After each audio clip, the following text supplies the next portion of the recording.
I love me some Orange County. Just attractive people, a nice breeze. Oh, what a dream come true. Thank you, thank you. Do I have my moms in the audience? I am a mother of 3. I came from a mother.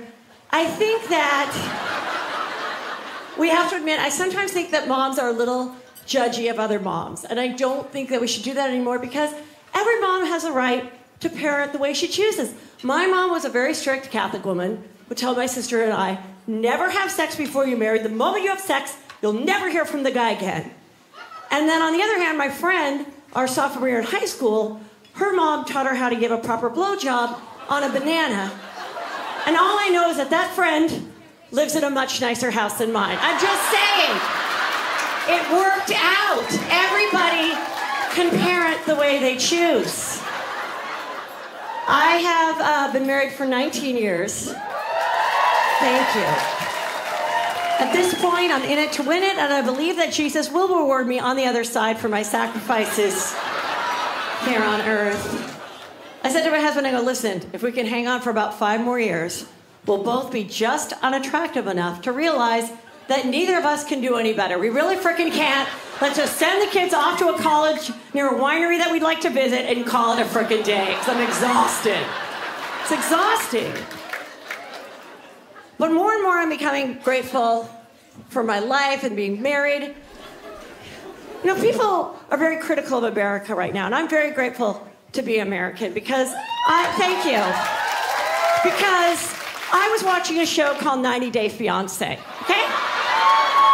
And say what you want about America, but there are people all over the world that will do anything to come here and be us, and by anything, I mean fucking some of our most unattractive citizens. Oh my God, the sacrifices they make. You're just walking around the Irvine spectrum, just sleeping with who you want. No, they have to do it just to come here. It's horrible. So good, makes me grateful, makes me grateful. I used to be very annoyed that my husband was cheap. His cheap husband, it annoyed me. And then I realized that he couldn't help it. It's a genetic gene. We took a 23andMe, it's true. He cannot help it.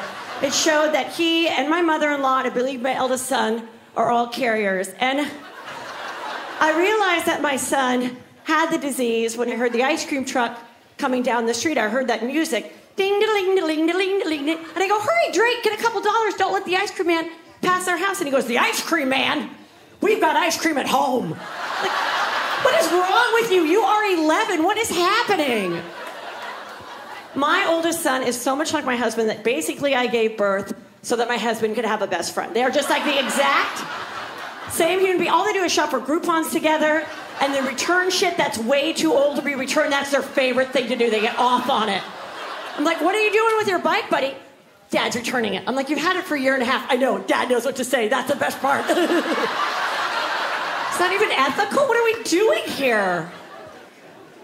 Again, I try to be grateful. I live in a nice house. I was watching this HGTV thing. There was about a marathon about tiny houses.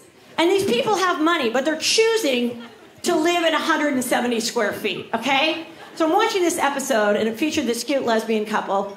And they get into the house. They're like, we love it. And their bedroom is just this loft, which is just a mattress.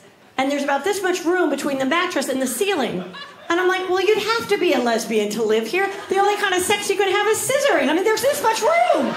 This much room before this. I don't get it. Who wants to live there?